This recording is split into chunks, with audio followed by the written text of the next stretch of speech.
Nathan, the key doesn't work! The key doesn't work, just like our marriage. I'm Nathan, 47, and I build custom steel smokers and outdoor fire pits in Tennessee. Not the cheap propane grills you find at discount stores, but high-end precision-welded pieces that serious barbecue enthusiasts treat like religious artifacts. These are custom-designed equipment that could double as modern art if modern art actually served a purpose. I've got permanent grease under my fingernails that no amount of industrial soap can fully remove, and honestly, I've stopped trying. It's proof I actually work for a living instead of just attending meetings about meetings. I paid off my mortgage 3 years early, which apparently makes me some kind of financial unicorn in this economy. Got 4 kids who oscillate between thinking I'm half genius and half complete embarrassment depending on whether I'm fixing their cars or trying to understand social media. And up until about a month ago, I genuinely thought I had what you'd call a solid marriage, at least the kind that looked good enough in holiday card photos that nobody asked uncomfortable questions. My wife, Lauren, worked corporate marketing for some tech company with an AI-generated name, doing something with brand synergy and vertical integration that I never fully grasped, despite her explaining it roughly 700 times. The woman could talk her way out of an armed robbery and probably convince the robber to invest in timeshares while doing it. She had this way of making words do backflips until people just agreed with whatever she said out of sheer exhaustion. I thought we made sense together. I handled the smoke and fire, the tangible things you could touch and smell and taste. She handled the networking and cocktail parties, the social climbing that made my teeth itch. I built things with my hands in a workshop that smelled like metal and motor oil. She built strategic partnerships in conference rooms that smelled like expensive carpet and broken dreams. I figured we balanced each other out. The blue-collar guy who kept things grounded and the white-collar woman who kept us classy. Together, we were supposed to be unstoppable.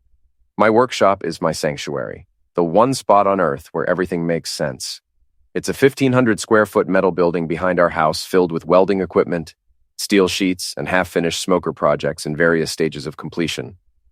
The concrete floor is stained with decades of oil and sparks, and there's a radio in the corner that only plays classic rock because I refuse to subject my power tools to whatever passes for music these days. I've got a workbench that's older than my oldest kid, covered in tools I've collected over 25 years of actually caring about craftsmanship. The kids are the only part of this marriage that turned out exactly right.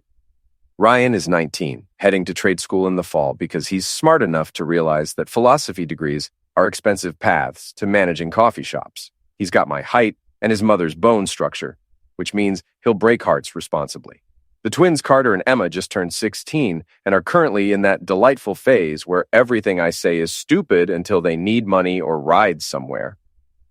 Carter wants to be a professional gamer, which I'm not convinced is real employment, but who am I to crush dreams? Emma lectures me about my carbon footprint while simultaneously taking 40-minute showers. Then there's Lily, my baby at 13, who still thinks I hung the moon in stars, and I'm dreading the day she figures out I'm just a guy who's really good at welding and dad jokes.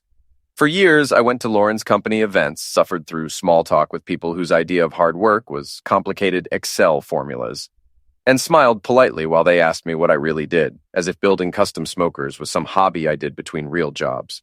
But somewhere around year 5 of our marriage, I became her plus none.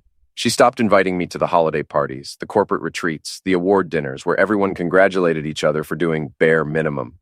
She said I didn't fit the culture, that my jokes were too rough around the edges, that I made her colleagues uncomfortable because I asked them to explain what they actually produced, besides PowerPoint presentations and buzzwords. So I stayed home, worked on my business, coached Little League, and convinced myself that her embarrassment of me was somehow normal, maybe even healthy. After all, opposites attract, right? Until about a month ago when she walked into my workshop where I was finishing up a custom offset smoker for a client in Atlanta and said something that made my welding torch feel heavier than it should. You need to come to my company party this year. Not I'd like you to come, or I want you there. Need to. Like I was a prop she required to complete some picture she'd been painting. Which was weird. Cosmically weird. Suspiciously weird. Because for the last 5 years, I'd been specifically uninvited, the husband who shall not be named. When your wife suddenly wants you at the party she spent half a decade keeping you away from, that's not an invitation. That's a red flag the size of Texas, possibly on fire. I should have known right then that something was burning, and it wasn't just the brisket. The event was being held at the Grandview Plaza Hotel, which is the kind of establishment where they have a guy whose entire job is opening doors for you, like you've suddenly forgotten how handles work just because you're wearing expensive shoes. This place was dripping with the kind of wealth that makes you want to check your bank account to make sure it hasn't committed self-destruction out of shame. The lobby had marble floors so shiny, you could probably perform surgery on them. Crystal chandeliers hung from the ceiling that cost more than my entire first truck. The beater Ford that got me through my 20s and taught me that duct tape is indeed a valid mechanical solution. I wore my best suit, the charcoal gray one I'd bought for my father's funeral 3 years ago, and had worn exactly twice since then, both times under duress. It still had the dry cleaner tags stapled to the inside pocket. Lauren had insisted I get a haircut, so I'd gone to my regular barber, a 60-year-old guy named Tommy who charges $15 and tells the same 3 jokes every single time, instead of the $70 salon she'd suggested. My shoes were polished, my cologne was the good stuff from 2 Christmases ago, and I'd even trimmed my beard into something that didn't scream mountain hermit making moonshine. I was presentable, even if I felt like a bear someone had stuffed into formal wear for a circus act. Lauren wore a red dress that could have caused traffic accidents, maybe even multi-vehicle pileups with fatalities. It was the kind of dress that made every other woman in the room either want to be her or destroy her, with very little middle ground. The fabric hugged her in ways that reminded me why I'd married her in the first place, back when I was 24 and thought that being pretty and ambitious was the same thing as being a good person. Her heels were so high I was genuinely concerned about her ability to flee in case of emergency, but she walked in them like she was born wearing stilts. The ballroom was packed with Lauren's coworkers, all dressed like they were attending the Oscars instead of a corporate holiday party in Nashville. There was an open bar serving top-shelf liquor, which explained why everyone seemed so enthusiastic about being there. Waiters in bow ties glided around with trays of tiny food that looked like art projects. Little towers of something on something else drizzled with what was probably truffle oil because wealthy people are legally required to put truffle oil on everything. I grabbed a drink, some kind of whiskey that tasted like it cost more per ounce than gold, and tried my best not to break anything expensive or make eye contact with anyone who might want to discuss quarterly earnings or whatever these people talked about when they weren't at work. Lauren immediately transformed into her work persona, which was like watching Clark Kent become Superman, except instead of fighting crime, she was fighting for social status. She laughed louder, touched people's arms more, and used phrases like circle back and move the needle without a trace of irony. I stood next to her like a piece of furniture, smiling politely while she introduced me to various colleagues whose names I forgot immediately after hearing them. "This is my husband, Nathan," she'd say with the same enthusiasm you'd use to introduce your accountant or podiatrist. "He builds barbecue equipment." And then she'd quickly pivot the conversation away from me before anyone could ask follow-up questions, like I was an embarrassing fact she needed to acknowledge but not dwell on. I was nursing my second drink and seriously contemplating how quickly I could fake a medical emergency when he appeared. Blake materialized out of the crowd like a villain in a movie who knows the camera's on him. This guy was everything I wasn't. Polished, smooth, the kind of handsome that comes from superior genetics and better skincare products. His hair was perfect, like he'd just walked off the set of a shampoo commercial, not a single strand out of place despite the fact that it was December, and statistically someone in the room should have generated static electricity. He had a smile that was probably described as winning in his dating app profile, the kind of grin that made you want to punch him even before he opened his mouth. And he had that particular brand of confidence that only comes from never having to assemble furniture at 2 a.m. while questioning every decision you've ever made. Lauren's entire face changed when she spotted him. I'm talking a complete transformation, like someone had plugged her into an electrical socket and turned her up to 11. She lit up brighter than our Christmas tree, her eyes sparkling in a way they definitely hadn't sparkled when looking at me in recent memory.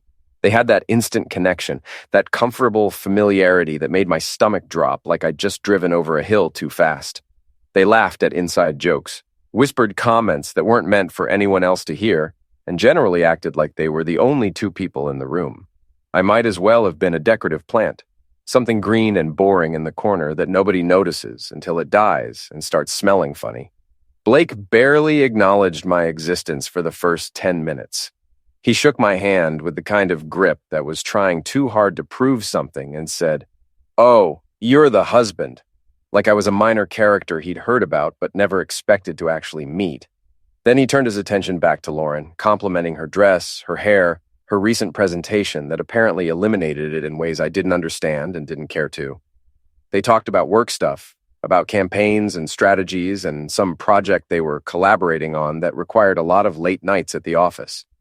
My internal alarm system was blaring louder than a smoke detector with dying batteries, but I told myself I was being paranoid, insecure, maybe even jealous for no good reason. Then it happened. The moment that would change everything, the moment I'd replay in my head about 1,000 times over the next few weeks.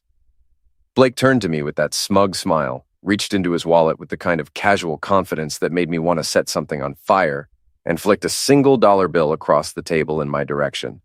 It landed right in front of my drink, George Washington staring up at me like he was disappointed in both of us. Blake leaned back in his chair, draped his arm casually near Lauren's shoulders without quite touching her, which somehow made it worse, and said, "Don't worry, buddy, I'll take good care of her tonight." The table erupted in laughter. Lauren's colleagues, these people I'd never met and would probably never see again, laughed like it was the funniest thing they'd ever heard. Lauren herself had the decency to look embarrassed for about half a second before she joined in, her laugh mixing with everyone else's, creating this chorus of mockery that made my ears ring. Someone said, "Oh my God, Blake," in that tone people use when they think something's inappropriate but hilarious. Another guy in a suit that probably cost what I make in a month slapped the table and wheezed like he was dying.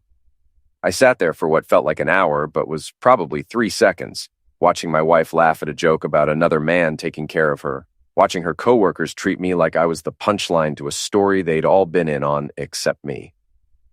The dollar bill sat there on the table, crumpled and insulting, a physical representation of what this idiot thought I was worth. The rational part of my brain was screaming at me to stay calm, to not make a scene, to remember that attack charges are expensive and my kids need their college funds.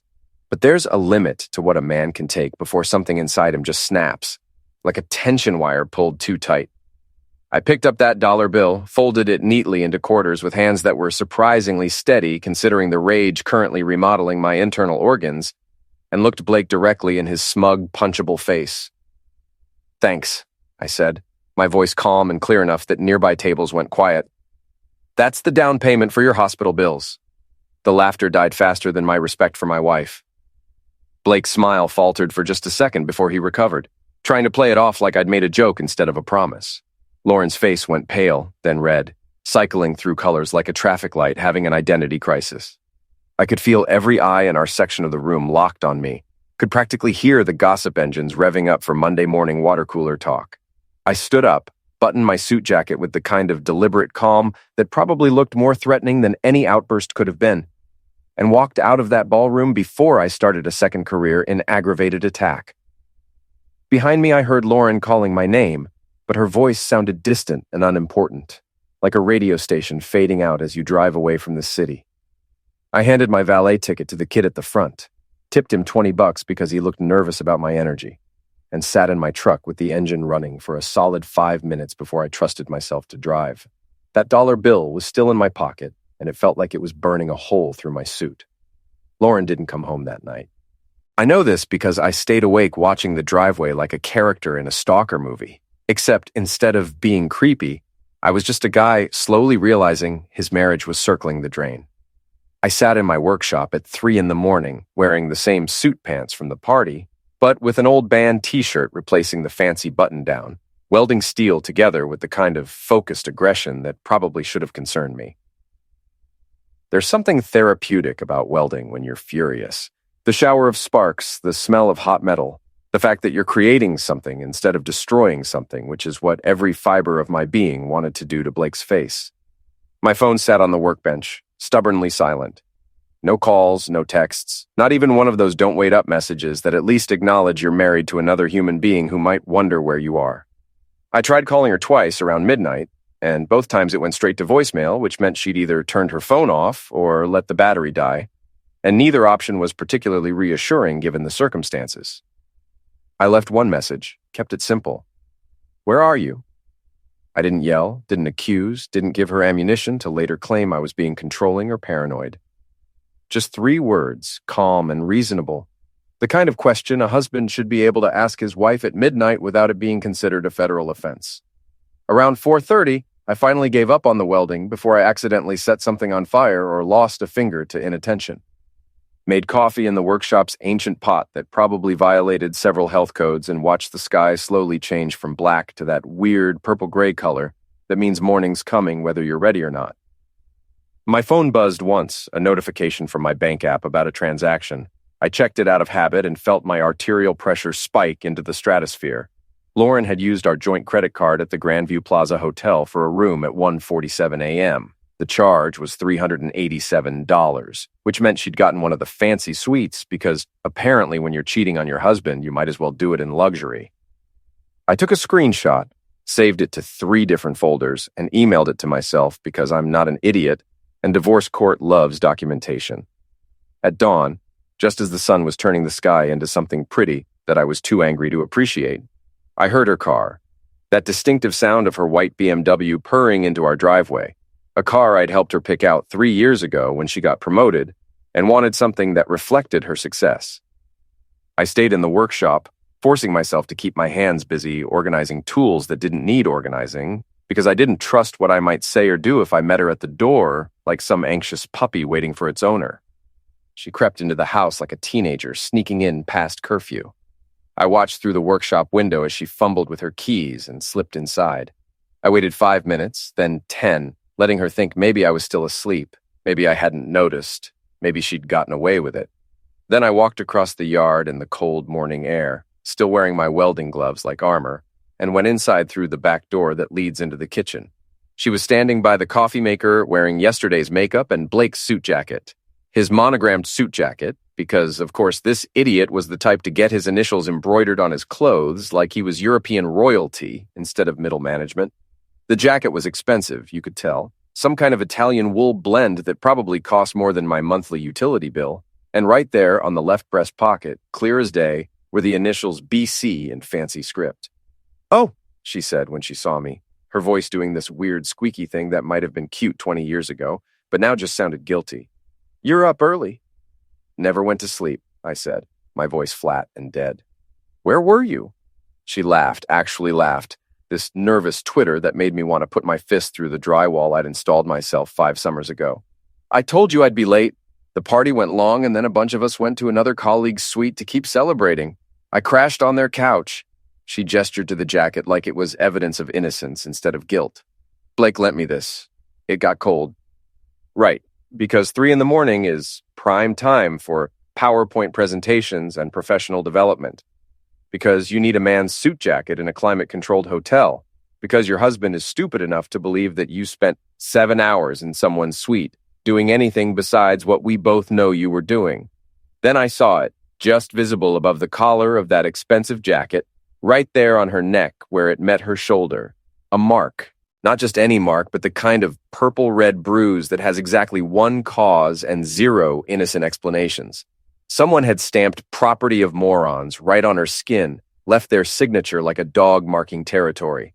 A hickey. A damn hickey. At 44 years old, my wife came home with a hickey like she was 16, making out in her boyfriend's basement. "You've got something on your neck," I said, pointing with one grease-stained finger. Her hand flew up to cover it, her face cycling through surprise, panic, and then landing on defiance.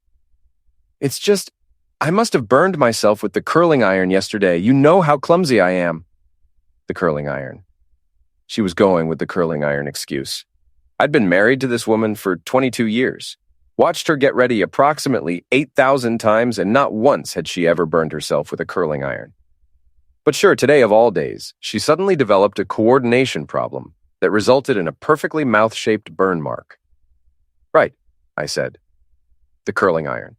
She turned away from me, busied herself with the coffee maker like it was the most important task in human history. Started humming some pop song I didn't recognize, making small talk about the weather, about needing to pick up dry cleaning, about whether we should do turkey or ham for Christmas dinner. Acting like nothing had happened. Like she hadn't just walked in wearing another man's clothes with his mouth print on her neck. Like our marriage wasn't actively bleeding out on the kitchen floor. I watched her pour coffee into her favorite mug, the one that said "Boss Lady" that I'd bought her as a joke 3 birthdays ago. Watched her add the exact amount of cream she always used. 2 sugars, stirring it precisely 7 times clockwise because she had this weird superstition about counterclockwise stirring bringing bad luck. She was playing normal, committed to the bit, and something inside me just broke. Not loudly, not dramatically, but quietly, like a rope that's been fraying for years, finally giving up its last thread. That's when I decided the locks were changing. Today.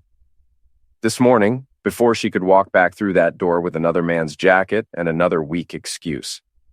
I was done being the decorative plant, done being worth $1, done pretending that any of this was salvageable. Sunday morning hit me like a hangover, except I was completely sober, which somehow made it worse.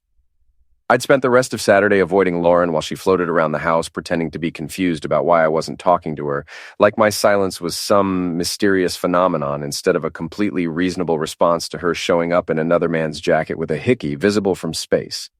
She'd gone to bed in the guest room without me asking her to, which told me everything I needed to know about her guilty conscience. Cheaters always tell on themselves eventually. I was up at 6. Made coffee strong enough to strip paint, and headed straight to the hardware store before the weekend warriors could clog up the aisles with their confusion about which end of a hammer to hold. There's something deeply American about solving your problems at a hardware store. Marriage falling apart? There's a product for that. Wife cheating? Aisle 7 next to the deadbolts and your dignity. I walked through those automatic doors with a mission, and that mission was to buy locks so strong they could keep out zombies and cheating spouses in that order of importance. The lock aisle was more complicated than it needed to be, filled with options that ranged from, a determined child could pick this, to, you'll need a battering ram and a prayer. I stood there reading packages like I was studying for the SAT, comparing security ratings and features I didn't know existed. But I went old school. Grade 1 security deadbolts. The kind of locks that locksmiths respect and burglars cry about. I bought 4 of them, 1 for every exterior door, plus new handles that matched. Because if I was doing this, I was doing it right. The total came to just under $300, which felt like the cheapest investment in my sanity I'd ever made. Ryan came out around 9 when I was working on the back door, still in his pajama pants and looking like death warmed over, which was the natural state of 19-year-old boys on Sunday mornings. He watched me work for a minute, scratching his stomach and yawning like a bear emerging from hibernation. Dad, why are you changing all the locks? Home security upgrade, I said, not looking up from the screwdriver, making sure only the people who live here can get in. He was quiet for a second. I could practically hear the gears turning in his head. Ryan's a smart kid, smarter than I was at his age, and he definitely noticed the tension in the house lately. Does Mom know about this home security upgrade? She's about to find out. That's cold, Dad. He said it like he was impressed rather than concerned, which told me he'd noticed more than I thought. Want some help? We worked together on the last 2 doors, Ryan holding the hardware in place while I drilled and screwed everything tight. It was nice working alongside my son, not having to explain myself or justify my actions. He understood, or at least understood enough to know that asking questions wasn't going to help anybody. When we finished, I handed him a set of new keys with strict instructions not to give them to his mother under any circumstances. By noon, I'd tested every lock at least 50 times, making sure each one turned smooth and solid. Lauren had left around 10, announcing to the whole house that she was going to hot yoga, as if she still had an audience who cared. At exactly 6:30, I heard her BMW in the driveway. I was sitting in the living room with a beer and an open book I wasn't actually reading, trying to look calm when the storm hit. Her steps echoed on the porch, keys jingling. Then came the sound of her trying the lock, one that no longer worked for her. A pause. Another try, harder this time. More silence. Then came the frantic clinking of keys, like she was cycling through everyone she owned, hoping one might still open her own front door. Nathan! She yelled through the door. I let her shout my name a few more times before I got up and opened it. She stood there in yoga pants and a designer workout top, clutching her useless keys like they'd betrayed her, her face twisted somewhere between confusion and rage. The key doesn't work, she said flatly. Yeah, I said, leaning on the frame. Neither does our marriage. Her jaw dropped. What? Nathan, stop. We need to talk. Let me in so we can be adults about this. Adults? I said. You mean like spending Friday night in a hotel and coming home in another man's jacket? That kind of adult? That's not what happened, she snapped, her voice climbing higher. You're twisting things. Then go talk to Blake, I said, feeling oddly calm. The guy who thinks I'm worth $1. The one whose initials were on your jacket. The one who left his autograph on your neck. Maybe he's up for an adult talk. She tried to shove past me, hand on the doorknob, as if this was still her house. I didn't move an inch. Nathan, you can't just lock me out. It's my house, too. Actually, I said, I can. And I did. Maybe stay at Blake's tonight. I'm sure you know his couch by now. That's when the neighbors appeared like clockwork. Mrs. Henderson suddenly had to water her dead plants. The Johnsons checked their mailbox for the 3rd time that day. Even Mr. Park found a reason to stare at his gutters. They were all pretending to do something while listening to my wife's meltdown.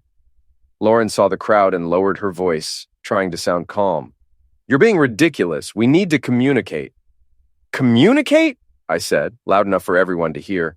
Communication ended when you turned our marriage into a group project. You added another person without asking me. That's not communication. That's a committee. And I'm done attending meetings. Her face went through 3 shades. Red, white, then something between. She opened her mouth, closed it, then pulled out her phone and stormed off to her car. The tires screeched as she sped away. I waved at the neighbors, went back inside, and finished my beer. It tasted like victory. The next morning, reality showed up early. The mail came around 10. Mixed in with the usual junk was a thick manila envelope from a law firm. My hands shook a little as I opened it, which annoyed me. Even when she wasn't there, she could still get under my skin. 3 pages of legal nonsense. Basically, Lauren wanted money. Lots of it. She demanded spousal support, a share of my income forever, and equitable asset division, which is legal talk for half of everything I own. What really set me off was that she wanted half of my business. Nathan's Custom Steel. The company I built from a garage with borrowed tools. The same one she'd always mocked as too blue-collar for her image. She used to say, my husband just welds stuff like it was embarrassing. Now she wanted 50% of it. I called my lawyer, Michael. He'd handled my contracts for years. Finally, he said, my wife saw Lauren with some guy a couple weeks ago. We figured this was coming. Michael introduced me to Jennifer, a forensic accountant who looked like she could audit your soul. Smart suit, sharp glasses, calm eyes that said she'd seen everything. I'm good at finding money people think they've hidden, she said. We spread my financials across the table. After 20 minutes, she looked up with a small smile. Nathan, when was the last time you actually checked your business credit card details? I look at the totals, make sure they seem right. Why? Because your wife has been spending like royalty, she said, turning her laptop toward me. In the last 6 months, she's charged over 43 grand to your company account. Hotels, restaurants, spas, shopping. 13 hotel stays in 4 months. That's not business travel. That's affair travel. My stomach sank. Jennifer scrolled on. 1,000 at a steakhouse, 2 grand at a spa, wine shops, boutiques. She's been enjoying herself on your dime. And she's been moving money too. Steady transfers from your joint account to another one. A couple thousand here, a few more there, all to the same account. She zoomed in. Holder, BC Enterprises LLC. BC, I said slowly. Blake Cross. Already checked, she said.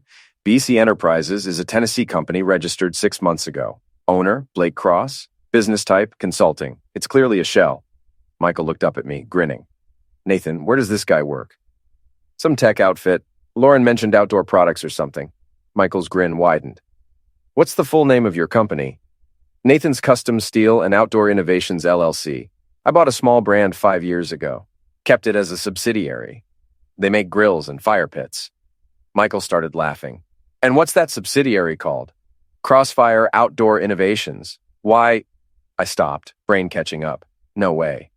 Jennifer, check the corporate filing for Crossfire Outdoor Innovations, Michael said. She typed, frowned, then looked up.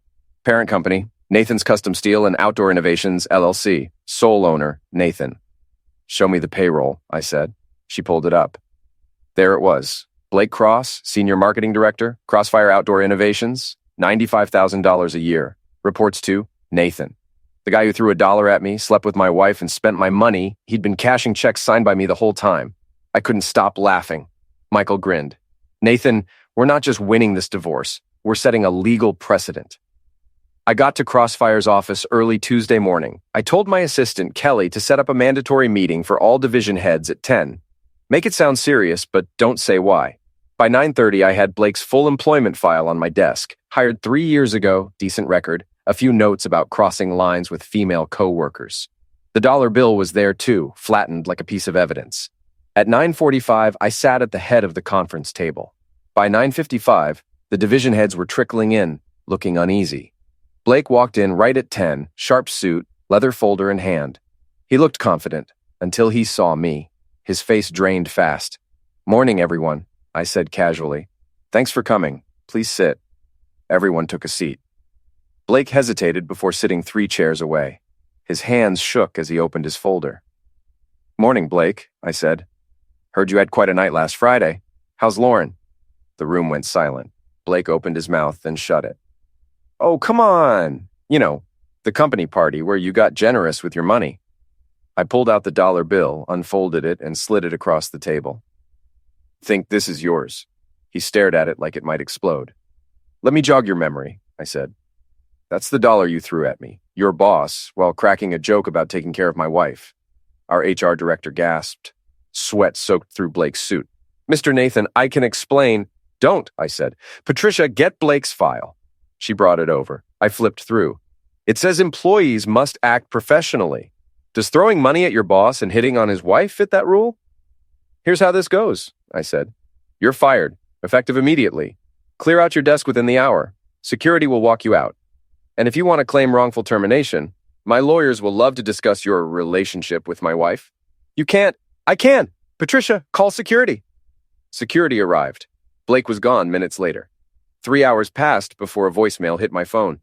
"You didn't tell me your husband owns my company. I just got fired, Lauren. Fired because of you." Court day came. Judge Catherine Morrison presided. Lauren sat beside her lawyer, dressed neat and modest, playing the sufferer. Her attorney painted her as a loyal wife who'd been neglected and humiliated by her bitter husband. Said I'd fired Blake out of spite and locked her out of our home. The judge turned to me. "Mr. Nathan, your response?" "Your Honor," I said, "my wife humiliated herself. She spent the night in a hotel with another man, came home wearing his jacket and a hickey. I changed the locks after learning she used our money for hotel rooms. Mr. Cross was fired for sexually maltreating his boss's wife." My lawyer, Michael, handed over the proof, bank statements, invoices, transfers. The judge read them, her face turning colder by the second. "Mrs. Nathan," she said, "care to explain $43,000 charged to your husband's business account for hotel stays and payments to Mr. Cross's company?" No answer. "Did you know Mr. Cross worked for your husband?" Still nothing. "Your client took $71,000 from the marriage to fund an affair," the judge said flatly. "Here's my ruling. She granted me the house, both companies, full custody, and ordered Lauren to repay the money plus legal fees. Lauren got her personal items, yoga mat, and a 2007 Toyota Corolla I'd planned to donate." Ryan laughed as we left the courthouse. The story blew up online within days. At the gas station, the clerk grinned. "That part about the Corolla, comedy gold," someone made a meme. "Respect the man with grease on his hands. He probably signs your paycheck." Within 10 days, my backlog went from 2 months to 8. Funny. Lauren used to say my work embarrassed her. Now it was making me rich while she drove that Corolla. One night at 2 a.m., I called Ryan. "Got an idea. New product line, premium builds, the Legacy Collection, each engraved built to last." Ryan laughed. "Perfect. We'll sell it as quality for people who know what quality means." A week later, the campaign launched. The first run sold out fast, 32 pre-orders at $5,300 each. 6 months later, spring rolled in. Lauren worked at a small firm for half her old pay. Blake vanished to Florida. My shop was thriving. The Legacy Collection became our signature line. I hired more welders, expanded, bought the property next door. One April night, Ryan joined me on the porch. "Dad, you really handled that like a pro." I smiled. "Son, sometimes you don't need to fight fire with fire. You just let people light their own and watch it burn." That dollar bill hangs framed above my desk. Beneath it, a plaque reads, "Respect the man with grease on his hands. He probably signs your paycheck." Business has never been better.